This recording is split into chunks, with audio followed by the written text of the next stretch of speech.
একটি শিশু যখন মায়ের কোলে পৃথিবীতে আসে, তখন তার মা বাবার আনন্দের সীমা থাকে না। ভালোবাসায়, আদরে, স্নেহ ও মমতায় শিশুটিকে যত ভরিয়ে রাখা যায়, তার মা বাবা তত আনন্দিত হয়। মনের মধ্যে হাজার কষ্ট থাকলেও তাদের মুখে সর্বদা হাসি ঝরে পড়ে। এই সময় শিশুটির কাছে সবচেয়ে নিরাপদ স্থান হয় তার মায়ের কোল।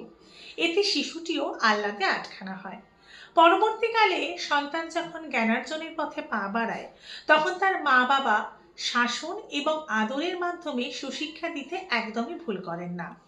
মা বাবা কর্মে এবং যোগ্যতায় যতই বড় হোক না কেন, তারা সবসময় চান তাদের সন্তান যেন সেরা সেরা হয়। ভবিষ্যতে সেই সন্তান তাদের ভরসার যোগ্য হবে কিনা, এই চিন্তার তারা অবকাশ পান না। কলমে শিবাত্রিজা এবং কণ্ঠে আমি, রুমেলা।